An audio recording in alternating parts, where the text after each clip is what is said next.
Bueno, buenos días a todos.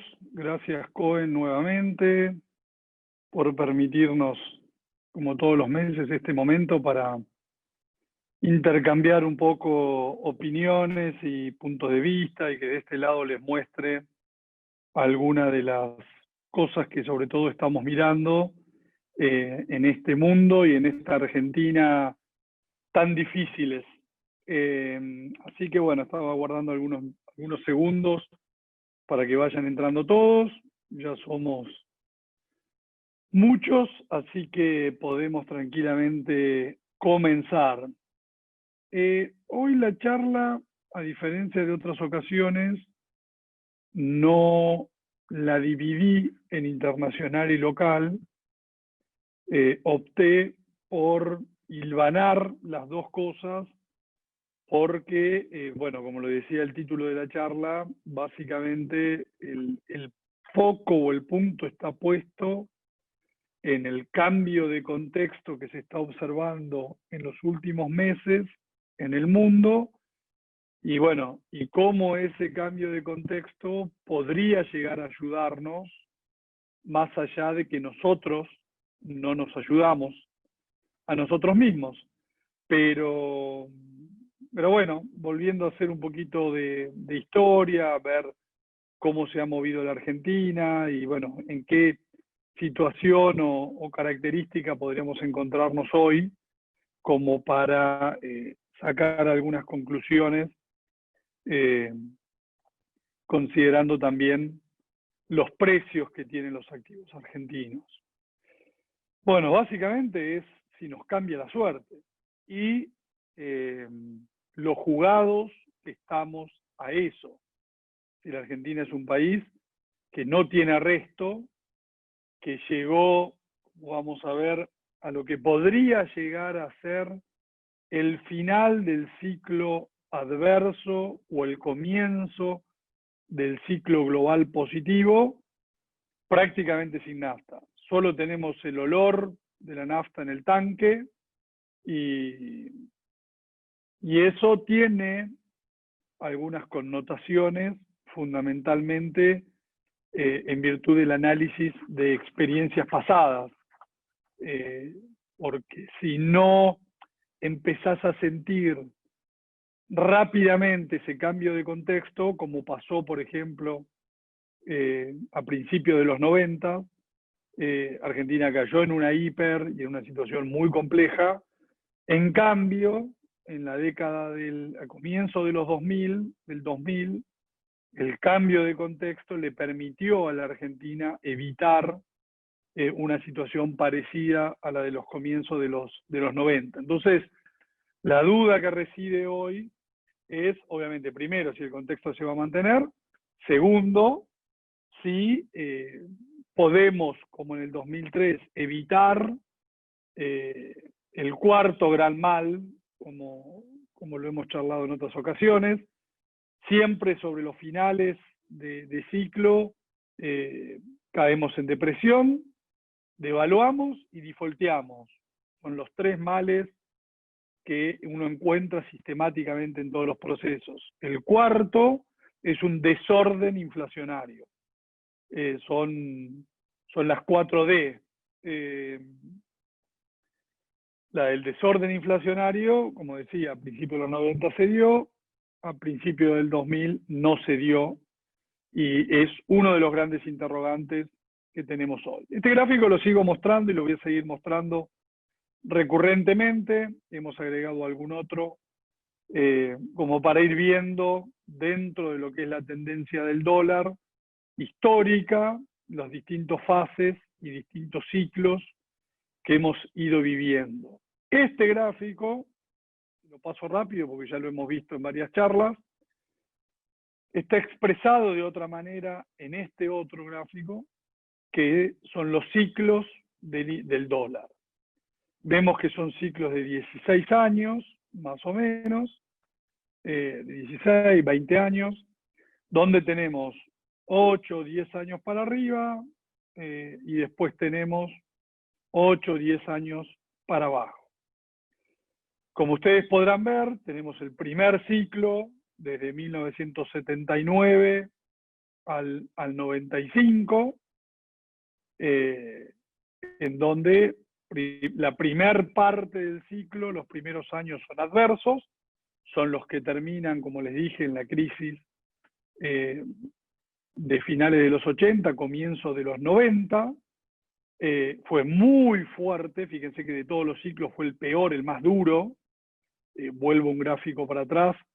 Fíjense que el pico en realidad es en el 85, pero fue tan violenta la revaluación del dólar que llevó muchos años poder capear este temporal, y la Argentina no logra, sino hasta pasado comienzo de los 90, empezar a capturar ese ciclo internacional más benévolo.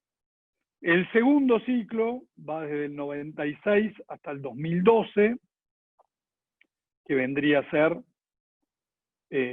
todo este ciclo, ¿no? Cada uno de estos ciclos, si quieren, va mostrando cada una de estas olas. Arranca en el 95-96 y va hasta el 2011-2012, que es la liguita celeste más con no tanta pendiente, o sea que fue un ciclo no tan duro en su parte adversa y muy favorable en su parte positiva. Y el tercer ciclo, que es en el que estamos ahora, arrancó en el 2011, acá la gente de Alpine Macro pone 2013, es un ciclo más parecido al del 96-2012, no tan abrupto como lo que vimos con Volcker, y, digamos, de acuerdo a los patrones históricos, uno tendería a pensar que estamos en un ciclo de dólar bajista. Entonces, como repasamos en otras experiencias, lo que está marcado en rojo son los ciclos de dólar alcista, esto es el PBI de Argentina, y lo que está, digamos, no marcado son los ciclos de dólar bajista. Quiere decir que cuando el dólar baja, la Argentina crece, y cuando el dólar no baja, o cuando el dólar sube, la Argentina entra en periodo de estancamiento y de las 3 o las 4D. Dijimos depresión, devaluación, default y desorden inflacionario. Acá claramente tuvimos las 4. Acá evitamos, si consideramos que los niveles de inflación que tuvimos para la devaluación que tuvimos fueron bajos, pero podemos decir que evitamos una hiperinflación. Y ahora estamos en una situación de depresión. Acá falta el dato oficial, ¿no?, de caída del PBI con la pandemia, devaluación. El interrogante es si vamos o no rumbo a un desorden inflacionario. Entonces, si uno de nuevo vuelve a este gráfico y piensa que las condiciones empiezan a ser más favorables, podríamos llegar a ser más optimistas de mediano plazo, sujeto a que en los puntos de inflexión no, digamos, queda del todo claro, cuando uno lo mira en este gráfico, sobre todo en los 80, la Argentina recién empieza a mejorar cuando ya el dólar había caído mucho. En cambio, en el 2000, la verdad que la reacción de la Argentina fue inmediata. Uno ya en el 2003 sentía este cambio de contexto global. Obviamente ni hablar en el 2007. Entonces eso nos deja una duda que además ahora ingresa el elemento pandémico también en escena. Entonces estas, digamos, son las variables. Vamos a repasar un poco con gráficos muy sencillos algunos de todos estos factores más con la lupa, ¿no? Mirándolos más en el corto plazo. Y acá vemos la relación, por ejemplo, dólar-euro. Todo el ciclo favorable con el dólar para arriba y todo el ciclo desfavorable con el dólar, con el euro para abajo, con el dólar para arriba.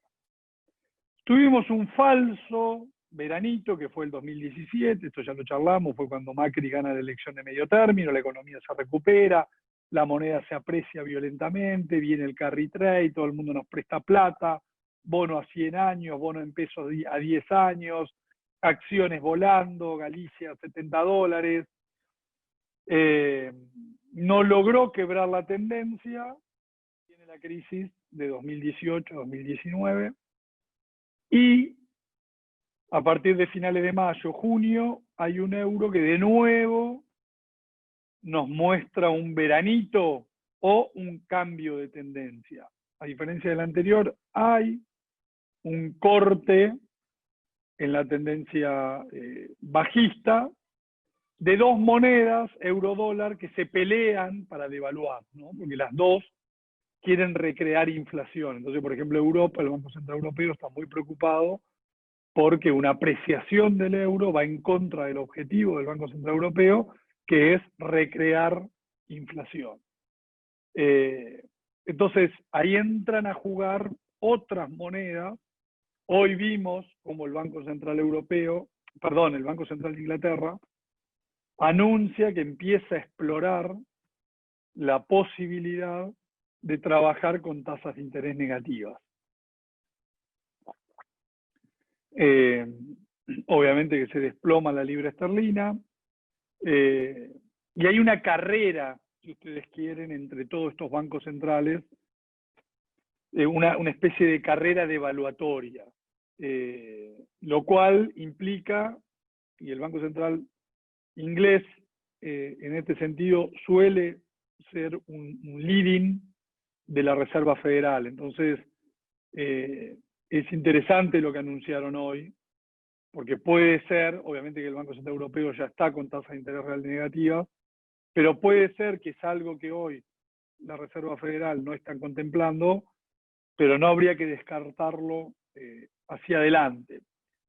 Pero yo creo que con las decisiones políticas que se tomaron, porque esta suba del euro responde más a una decisión política que a un diferencial de política económica, cuando Europa se animó acá abajo a hacer lo que no se había animado a hacer acá arriba, que es básicamente emitir eurobonos y consolidar no solo monetariamente Europa, sino fiscal y financieramente. Esto ya también lo charlamos, con lo cual es una cosa que también uno tiene que ir viendo, que es esa mayor unidad ahora europea, que hace que de nuevo, uno, como el mercado percibía acá arriba, Europa no es solamente una unidad monetaria, sino que además ahora es una unidad financiera y fiscal. No creo que vayamos a niveles de 1,60, pero tranquilamente uno podría trazar acá un promedio de todos estos años y decir, bueno, un euro de 1,30 podría ser más representativo y más equilibrado a nivel mundial, con una Europa obviamente más consolidada y más firme. La otra moneda, tal vez la más importante de todas, aunque hoy no forma parte de los grandes portafolios mundiales, es el renminbi chino. El renminbi chino tiene un rol muy, muy relevante. China empieza a flexibilizar y a tomar algunas medidas para que su moneda tenga un rol mundial más importante, pero todavía a nadie se le ocurre, y de hecho no es fácil, porque no tiene la cuenta de capital abierta, entonces no es fácil invertir en renminbis chinos. Pero una cosa sí interesante es cómo el diferencial de tasa de interés a 10 años entre China y Estados Unidos hoy está en su máximo nivel de los últimos años. Y esto es muy positivo para la moneda china. ¿Por qué? Porque te permite obtener mayor tasa en China que en Estados Unidos, y eso debería o podría llevar a una apreciación de la moneda china. Moneda china, que si ustedes ven, este es el renminbi, lo importante que es para nosotros. Fíjense que Argentina empieza a sentir a partir del 2005 ese contexto internacional sumamente favorable, con un renminbi chino apreciándose violentamente, ¿no? En la zona de más de 8 empieza a apreciarse, incluso a pesar de la crisis, en el 2008, bueno, lo estabilizan, pero después el mundo vuelve a crecer con un China apreciando su moneda hasta niveles de 6. Y oh casualidad, en el 2014 es donde aparecen los grandes problemas, el euro colapsa, la soja colapsa, el cobre colapsa, el petróleo colapsa, y China empieza a tomar una política monetaria diferente que lleva a una devaluación de su moneda desde niveles de 6 a niveles de 7,20. Las últimas semanas han sido muy importantes, el renminbi se ha apreciado significativamente desde niveles de más de 7 a niveles de menos de 6,80, y fíjense qué poco sustentable que era una moneda tan apreciada en su momento, donde fíjense que veíamos tasas contra el dólar, digamos, diferencial de tasas a la baja, cosa que ahora estamos viendo un diferencial de tasas totalmente al alza. Entonces, China es el país que sale mejor parado de la coronacrisis, es el país que recupera el nivel de PBI más rápido, es el país que más normal uno encuentra hoy en la Tierra, y eso nos permite ilusionar con que esta tendencia pueda continuar con gradualismo, como siempre se manejan los chinos, pero que vayamos a un contexto de un renminbi más fuerte. De nuevo, fíjense, de los últimos años, no quiero... acá es donde lo obligan a devaluar a Kicillof, ¿se acuerdan ustedes? Acá es donde, 2014-16, Brasil tiene la mayor depresión de su historia. El primer año de Macri complejo, un segundo año de Macri muy bueno, con el renminbi para abajo, apreciándose, y a partir del 2018 son todas malas noticias, un renminbi que se aprecia, se deprecia muy fuertemente, siguiendo o replicando esa canasta de monedas, que tiene una connotación obviamente muy adversa para el resto del mundo emergente. Entonces, acá vemos un euro, todavía no sabemos si es un patrón como el de la década del 2000 o es solamente un veranito como el del 2017. Lo vemos en el renminbi. Acá hay un cambio, por eso decimos que los vientos empiezan a soplar a favor. Los vientos nos están soplando en contra desde el primer trimestre del 2018. Lo vemos tanto en el euro, lo vemos en el renminbi, y hay un cambio. Hay un cambio en el corto plazo. ¿Es duradero? ¿Es algo coyuntural? ¿Es algo estructural? Bueno, parece temprano todavía para decir que es algo estructural. Parecerían haber fuerzas como las que menciono acá, un carry positivo o récord en los últimos años del renminbi respecto al dólar, que nos permiten soñar con un China mucho más protagónico, con una moneda un poco más fuerte, estimulando su mercado doméstico.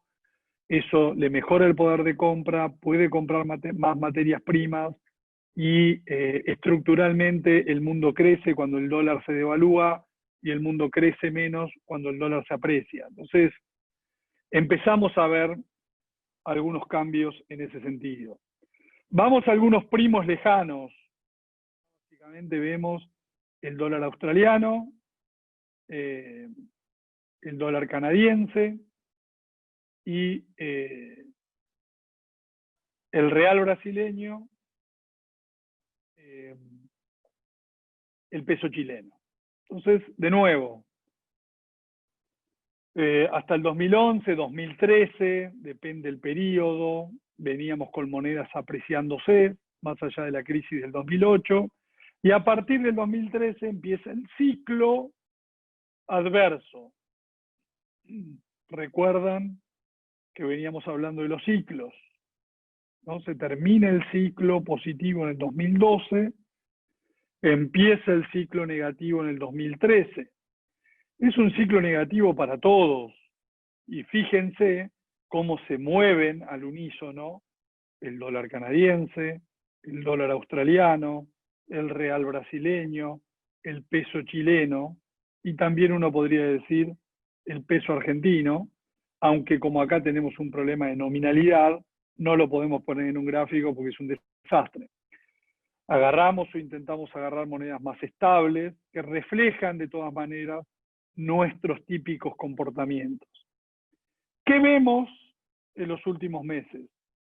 Dólar canadiense y dólar australiano en el mayor nivel de los últimos 2 años, apreciándose muy fuerte después de haber hecho un overshooting con la crisis del coronavirus.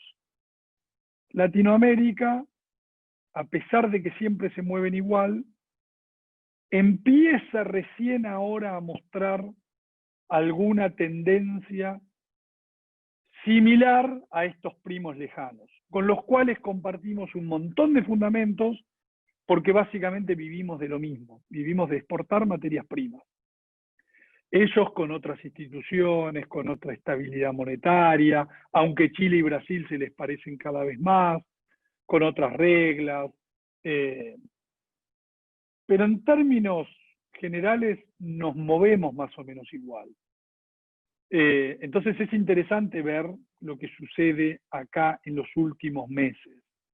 Este ciclo, que puede haber sido un veranito de nuevo, acá mostramos el 2017, puede ser un veranito como el 2017, o puede ser un cambio de tendencia como lo que empezó en el 2003. Pero hay algo que se rompió en los últimos 2 meses de esta tendencia desfavorable en la cual estamos desde el año 2018. Cuando vemos las materias primas, lo mismo, digamos, todo el ciclo expansivo de materias primas para arriba a partir del año 2003. Acá está el oro, acá está el cobre, acá está la soja, acá está el petróleo. Cada uno con sus fundamentos, cada uno con sus curvas de oferta y demanda, cada uno con sus desarrollos tecnológicos. Vemos la caída a partir del 2013. Mucho más pronunciada a partir del 2014, cuando devalúa China. Y un cambio en el último tiempo. De nuevo, el oro es el que más rápido reacciona, atrás le sigue el cobre, más abajo viene la soja, por último el petróleo. Podríamos hablar 20 horas el porqué de cada uno de estos, claramente vamos a focalizarnos en el petróleo. El petróleo tiene un desarrollo tecnológico con las fracturas que hace que las curvas de oferta reaccionen mucho más rápida y violentamente a los cambios de precio, con lo cual es mucho más fácil volver a poner producción de petróleo en el mercado que lo que es volver a poner producción de oro o de cobre en el mercado. Commodities agrícolas se mueven además por cuestiones climáticas, pero fíjense que hay un patrón que se va repitiendo en la primer variable, que la primer variable es el ciclo. Esos grandes 3 ciclos que venimos mostrando desde los 70 a hoy. Dentro del último ciclo, empieza a haber una expectativa de que cambia este ciclo adverso que viene dominando desde el año 2013. Venimos sufriendo en los últimos 7, en los últimos 8 años, un ciclo negativo. Lo pudimos soportar mejor los primeros años porque teníamos resto. Obviamente en los últimos años ya llegamos sin resto. Argentina puntualmente, ¿no? Miremos el yuyo, miremos la soja. De nuevo, año 2000, no valía nada, empieza la recuperación con sus grandes temas climáticos también, pero hay una tendencia. El yuyo pasa de $150 la tonelada a $600 la tonelada. ¿Qué le sucede a un país que exporta un yuyo, que exporta soja, cuando pasa de 150 a 600? Sus exportaciones explotan. ¿Qué le pasa a un país cuando su principal producto baja de 600 a 300? Sus exportaciones colapsan. Cuando vos exportás menos, dejas de acumular reservas, las reservas las vas usando porque además en el medio hiciste todo mal, entonces te endeudaste, nadie confía en tu moneda, todo el mundo la gasta, te terminas quedando sin reserva. ¿Cómo podés salir de ese esquema? Si no cambia el contexto, claramente te quedás sin reserva, tenés un problema de desorden inflacionario, como pasó a finales de los 80, comienzos de los 90. En el año 2003, este cambio abrupto y tremendo que lleva la soja de 150 a 400, le cambia la ecuación al Banco Central, acumula dólares y eso elimina el riesgo de un desorden inflacionario, porque el Banco Central se vio abarrotado de dólares producto de un cambio de precios relativos. Bueno, en las últimas semanas, el yuyo pasó de 305, 310 a 380, rompiendo, dirían muchos amigos analistas técnicos, una tendencia bajista de este commodity. Es permanente, es estructural, ya vamos a hablar del tema de la niña. Bueno, de nuevo, si uno mira y ata cabos, la soja ha tendido a valer más cuando el dólar ha valido menos. Cuando el renminbi ha valido más, la soja tiende a valer más. Después están las cuestiones climáticas. ¿Cuándo cae la soja violentamente en el 2014? Separemos las cuestiones climáticas. ¿Pero por qué? ¿Cuál es el factor de mayor coincidencia con este desplome que uno encuentra? Bueno, de nuevo, nos vamos para atrás y encontramos que empieza el renminbi y el Banco Central Chino y el Partido Comunista Chino mandan un nuevo mensaje de política monetaria. Los chinos pasan a ser más pobres, a tener menor poder adquisitivo, por ende, inmediatamente los commodities pricean que van a comprar menos. Y colapsan los precios de nuestro principal commodity. Entonces, acá se juega el partido de la Argentina. ¿Por qué? Y después vamos a ver lo de la niña. Hay que llegar a la próxima cosecha gruesa y así como fue en el 2003-2004, si la Argentina se encuentra con 3, 4, 5 mil millones de dólares más en una situación tan agobiante como esta, básicamente es que te lluevan dólares del cielo. Y esa acumulación de dólares permitirían evitar un desorden monetario de proporciones mayúsculas en un fin de ciclo que nos agarra sin reservas en todo sentido, nos agarra agobiados, agotados.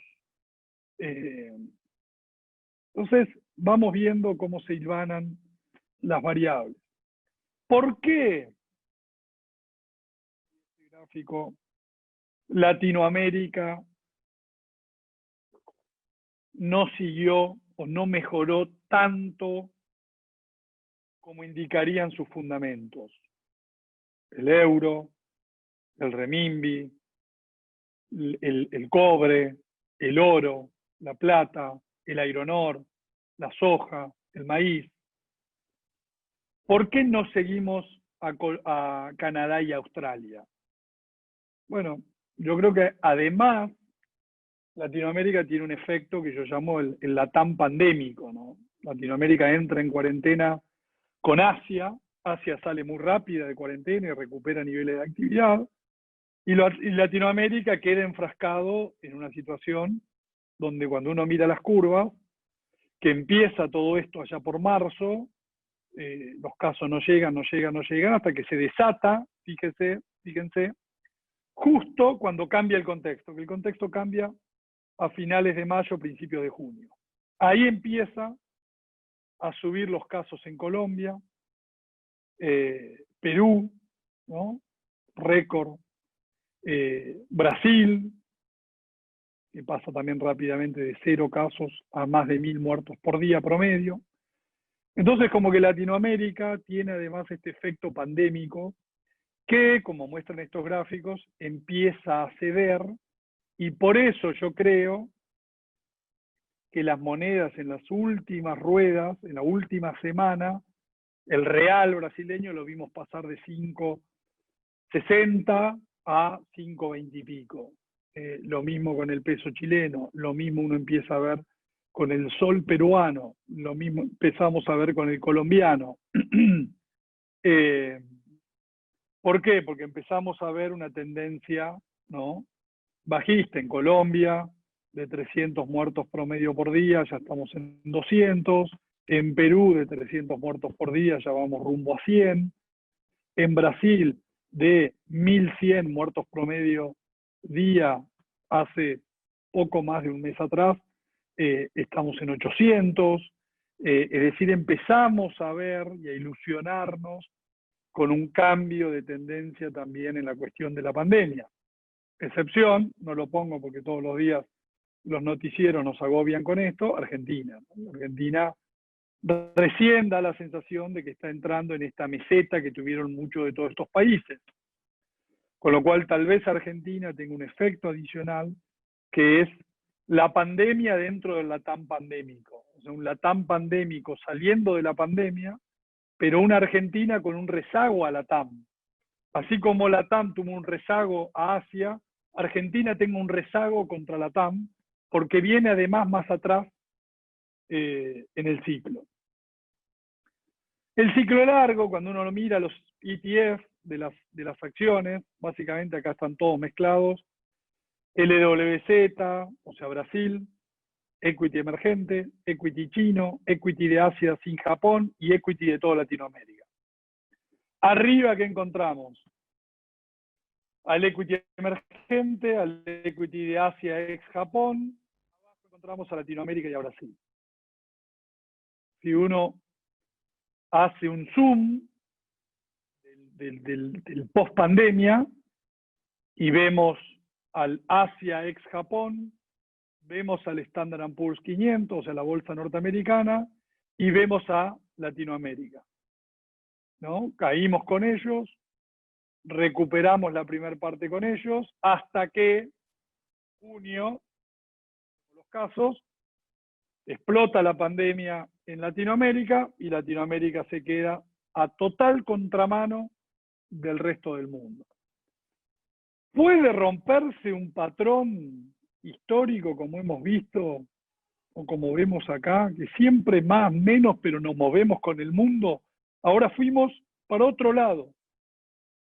Estamos totalmente desacoplados del mundo. ¿Se podrán romper patrones de 10, 20, 30 años? Latinoamérica pasa a ser África. O sea, las únicas monedas del mundo que están muy débiles son las africanas y las latinoamericanas.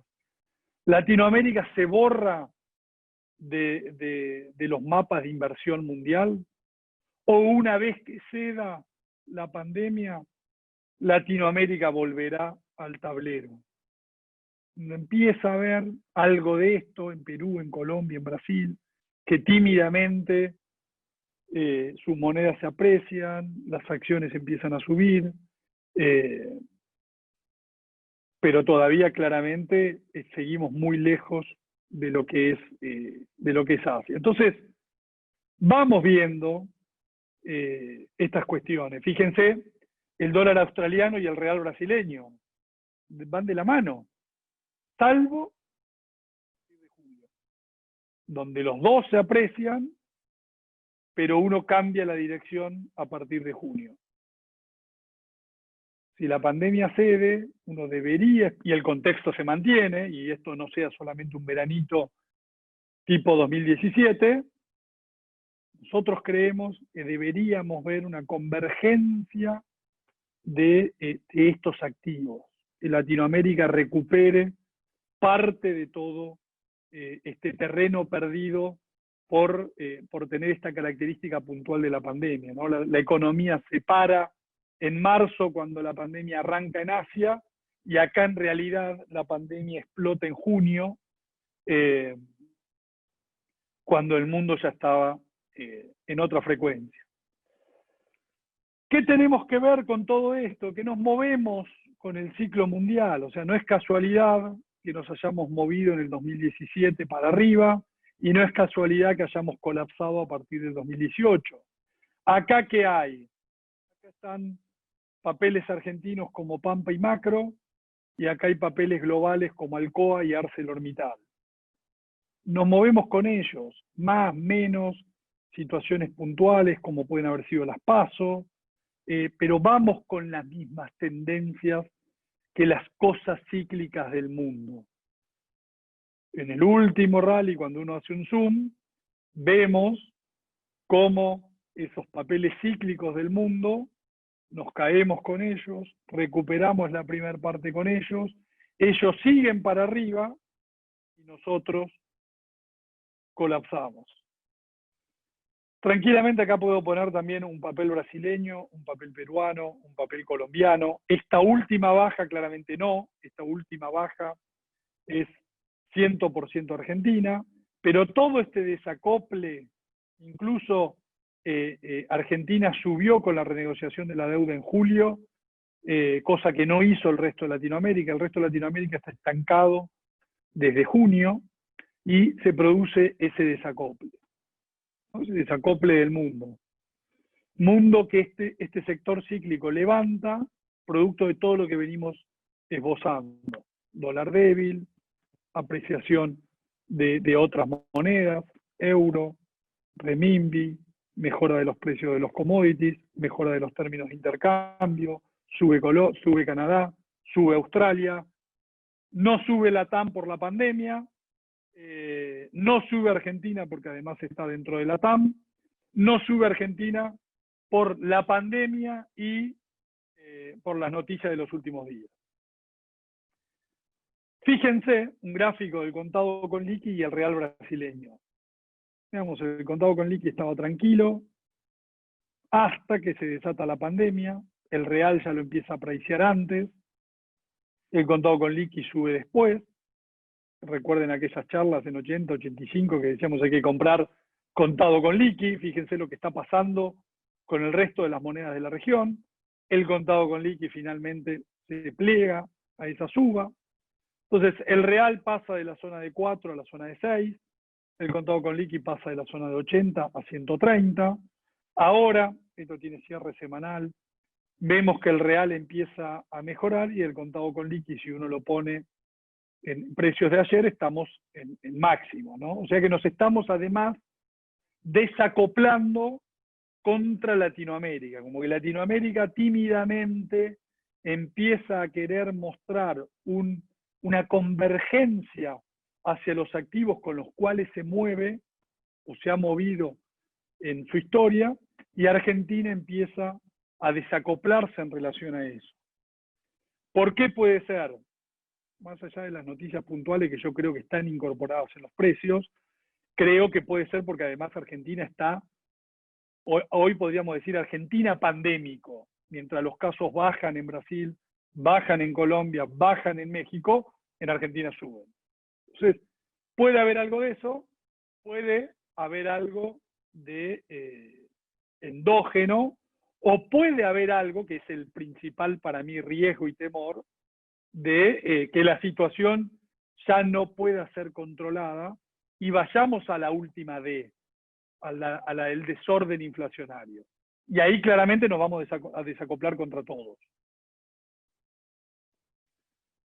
Cuando yo digo que está priceado, volvemos a nuestros modelos de tipo de cambio, donde fíjense que el contado con liqui venía moviéndose en lo que era un tipo de cambio real multilateral caro, que es esta línea roja de arriba.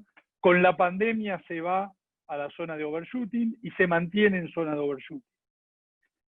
El dólar no está barato en Argentina, salvo, por eso digo y enfatizo, la última D. O sea, la única forma de que, más allá de la nominalidad, todos sabemos que el dólar el año que viene va a valer más que lo que vale ahora. Esto es un tema de carrera de precios. ¿Cuál pica primero? ¿Cuál se lateraliza? ¿Cómo lo acompañan y los alcanzan los precios restantes? Esa es la dinámica. Yo escucho a muchos economistas decir de que, el dólar va a valer más. Bueno, obviamente que el dólar va a valer más en un país con 50% de inflación. En un país donde hay una nominalidad indefectible. El dólar va a empezar con 2 el año que viene, el dólar contado con liqui. Y la probabilidad de que empiece con 2 es enorme.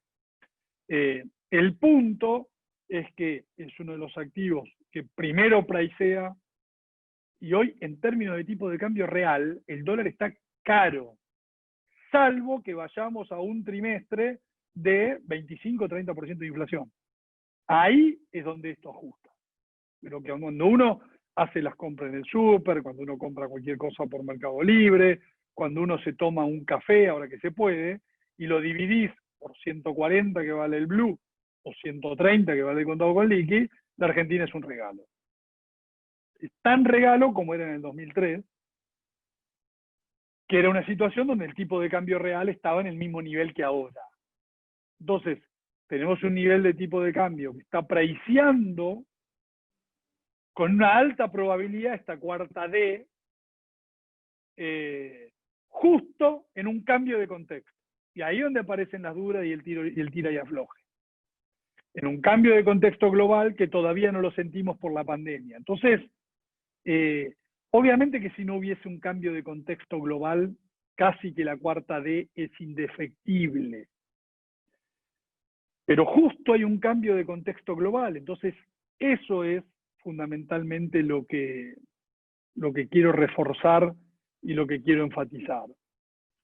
Cuando uno lo va siguiendo al contado con liqui respecto al tipo de cambio convertibilidad, estamos más o menos en línea, no hay un salto por ahí, porque no hay hoy por hoy una corrida de los depósitos y no vemos un movimiento en el mercado monetario que coincida con una cuarta D, al menos por ahora. Son riesgos que estamos monitoreando porque es el principal riesgo a analizar. Pero no es que uno, al comprar dólares de 130, está comprando dólares baratos. Efectivamente estás comprando dólares caros, estás comprando dólares en una Latinoamérica que no sale de la pandemia, que no cumplió su comportamiento histórico en relación a sus fundamentos, en un mundo que cambió. ¿Es el 2003 y es un cambio de 5 años? Bueno, en esos ciclos daría la sensación de que ya llevamos 7, 8 años adversos y ahora vendrían 7, 8 años positivos.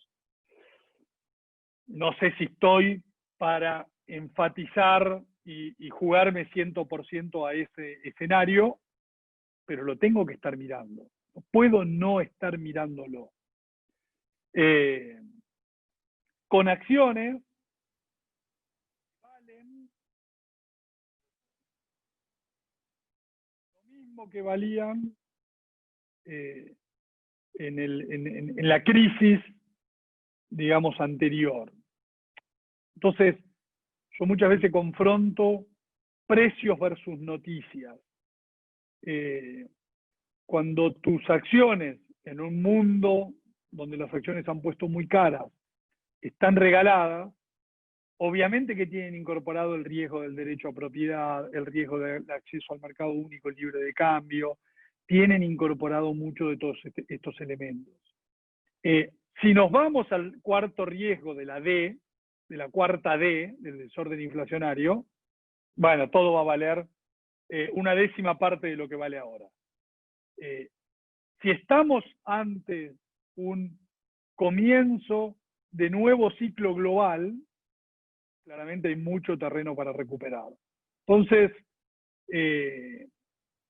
ustedes saben que por primera vez en los últimos años, porque nos cansamos de decir en 2017, 2018 que Argentina estaba carísima y que no pagaba el riesgo de estar comprado, hoy paga el riesgo de estar comprado, porque los precios tienen incorporadas muchas de todas estas malas noticias en un contexto global positivo.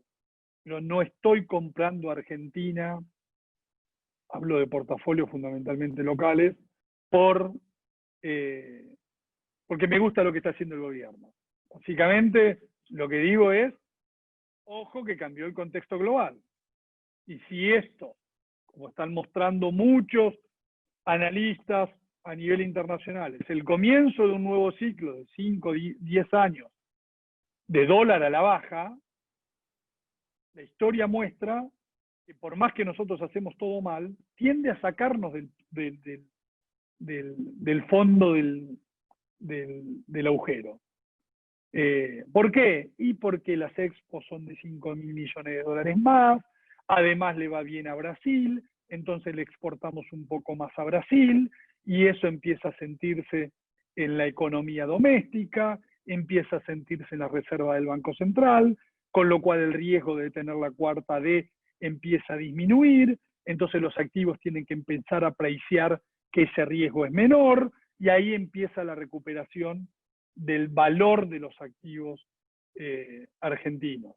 No querés tocar Argentina, no lo toques, jugá esta estrategia con Perú, Colombia y Brasil. Es lo mismo, vamos siempre por el mismo lado. Cuando uno mira los bonos, pasa exactamente lo mismo, y más con la caída de ayer. Bonos rindiendo arriba del 12, 13% anual, cuando la basura, 10,5, 11, quiere decir que estamos a 200 puntos básicos de la basura mundial, y les puedo asegurar que los nombres y fundamentos que hay acá abajo son de terror, son tan malos como los nuestros, con niveles de inflación desordenadísimos, niveles de déficit fiscal, o si son compañías prácticamente quebradas. Entonces, ¿qué tiene priceado esto acá arriba? Y bueno, tiene priceado ya no la no capacidad de pago, porque la verdad que estos bonos no pagan nada durante 4 años. Es que tienen priceado que la Argentina entra en una crisis macroeconómica con la cuarta D, que realmente nos lleva a un escenario muy complejo. Con un cambio de contexto, uno pone en discusión, y es ahí donde yo digo, está bien, no tenía bonos argentinos, compré antes del canje cuando empezaron a rendir más de 12,5, 13, volvimos hoy a esos niveles, y yo creo que hoy te pagan el riesgo de tomar una posición acá. Una semana vista, no, acá estás tomando una posición que, fíjense a lo que está jugando, a la convergencia de Latinoamérica, de Argentina con la TAM, de la TAM con el mundo, y que el mundo continúe por esta trayectoria. Es decir, que tenemos muchos supuestos que iremos controlando para ver si cambian, obviamente tomar un stop loss y salir corriendo, porque dentro de todos los países que pueden sufrir las mayores consecuencias de un cambio de contexto, Argentina está a la vanguardia. O sea, Brasil no va a tener un problema de desorden inflacionario. Tienen 350.000 millones de dólares de reserva. Ellos pudieron acumular reserva porque tienen una moneda. Entonces la gente no le atacó la moneda, no ahorra en dólares, las compañías no fugan divisas. Entonces, con Perú pasa lo mismo, son circunstancias totalmente distintas. Riesgos. ¿Dónde están los riesgos? Hablamos de exportaciones, 5.000 millones de dólares más de expo porque la soja vale más. Siempre y cuando cosechemos las cantidades dentro de los promedios normales. Y como, digamos, avisa el organismo norteamericano que va midiendo esto, la temperatura en el punto 3.4 del Pacífico, etcétera, etcétera, se enfrió. Pasamos desde abril, mayo de este año a ahora septiembre, a un 75% de probabilidad de riesgo de la niña. Es lo que muestran estas columnitas azules acá, agosto, septiembre, octubre. En octubre sería el pico de la niña, y a partir de ahí bajaría el riesgo de la niña, precipitándose hacia principios del año que viene.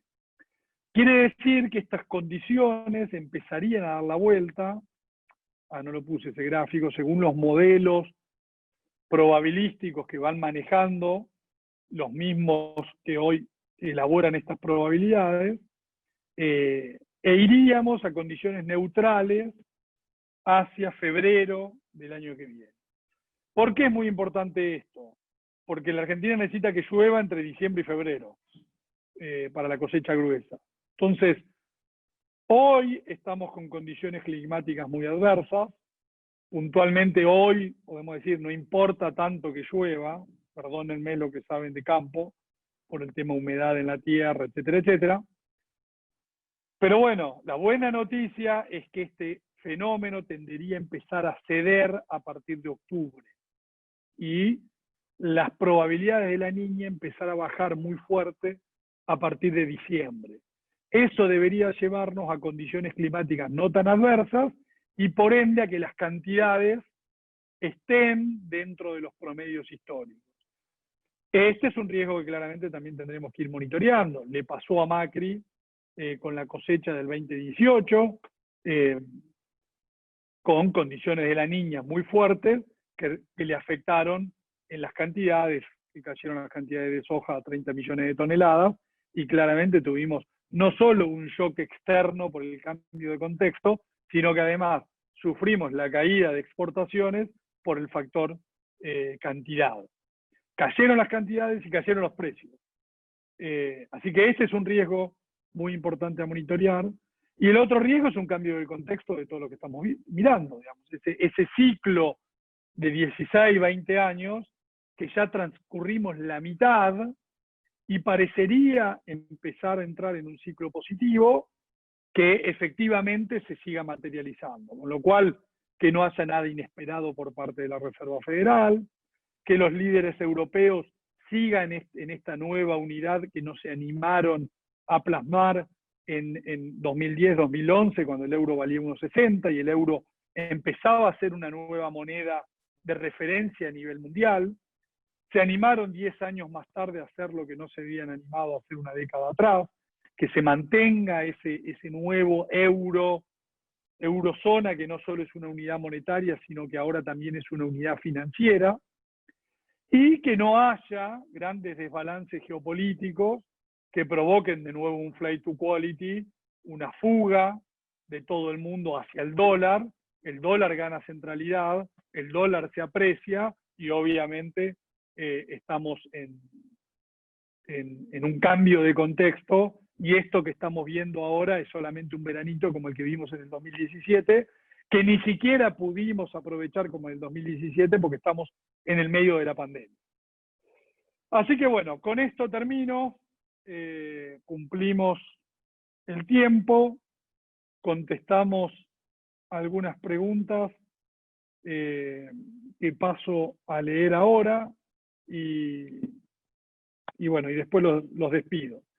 Acá hay muchas preguntas de las ON, ustedes saben lo que yo respondí en chat, en presentaciones pasadas.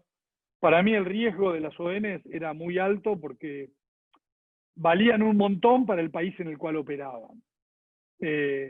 Con lo cual es un caso a caso, si van a aprovecharse de esta nueva norma, que en principio es una norma transitoria hasta marzo. En marzo empiezan a entrar los dólares del campo y por ende el central tiene la facultad y la posibilidad de darle a las compañías los dólares para que paguen sus deudas. Pero de nuevo, claramente es un caso a caso. Hay compañías muy endeudadas y comprometidas, como por ejemplo YPF. Las provincias, todo esto, por ejemplo, pone en jaque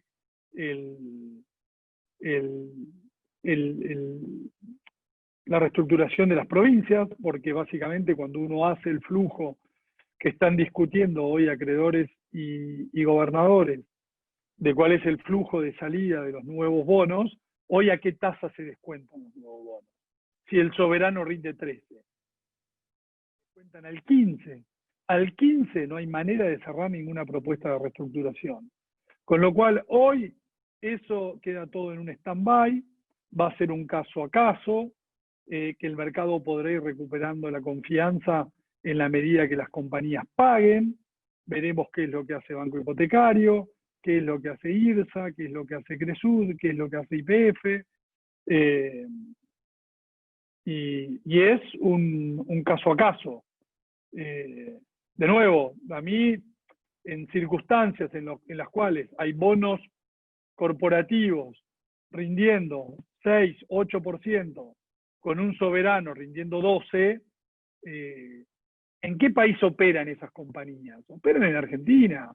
Con lo cual, entiendo que de nuevo, los mismos que compraron un bono a 100 años y los mismos que compraron un bono en pesos a 10 años, ahora habían armado una pelota enorme en bonos corporativos argentinos porque rendían un montón y las compañías tienen buenos números. Pero ¿en qué país operan? Entonces, me parece que de nuevo había una especie de burbujita, y fíjense que las acciones, en términos generales, se mueven bastante con los bonos de ellas mismas, y ahora habían ido para distintos lugares. Los bonos habían recuperado todo el valor y las acciones seguían destruidas. Eso se debe a que los flujos se están moviendo de distinta manera. Hay flujos que compran bonos corporativos, había como una nueva moda en ese sentido, y los flujos que son estructuralmente vendedores de acciones. ¿Quiénes son? Los mismos sospechosos de siempre, los que compraron antes de las PASO, los que tenían, hay fondos de BlackRock, State Street, que tenían una acción de Galicia entre julio y agosto, antes de las PASO, junio y julio antes de las PASOs, multiplicaron por entre 5 y 10 veces esas tenencias. Obviamente que perdieron un montón de plata y fueron vendiendo. Y los últimos reportes a junio indicaban que habían bajado su posición a la mitad. Y seguramente cuando revisemos los próximos reportes a septiembre, habrán bajado sus posiciones a los niveles previos a la fake, como yo digo, la fake news de las PASO. Eso significa que el mercado se está limpiando y por eso el mercado de acciones sigue tan pesado.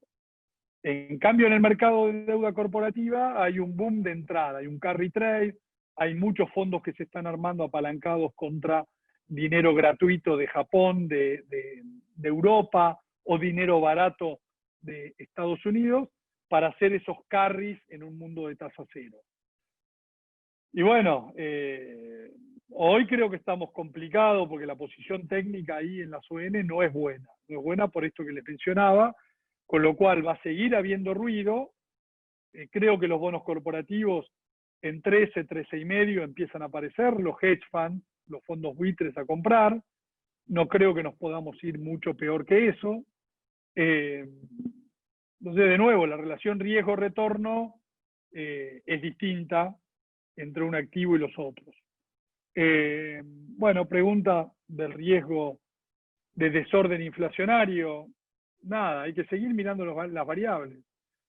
Con un mundo a favor, con una soja subiendo y con una niña que no nos afecte tanto, yo creo que el Banco Central evita ese riesgo y podemos estar en una circunstancia parecida a la del 2003-2004. En una economía deprimida, donde uno podría decir los comerciantes suben los precios y no es tan fácil porque no vendés y subís mucho los precios, eso es parecido al 2003-2004,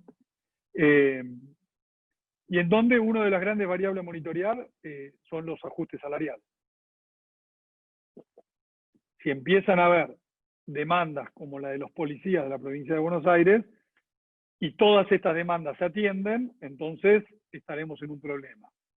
Si el riesgo de ajustes salariales se va, digamos, demorando y se va negociando como va pasando hoy por hoy, ese riesgo puede mantenerse relativamente contenido.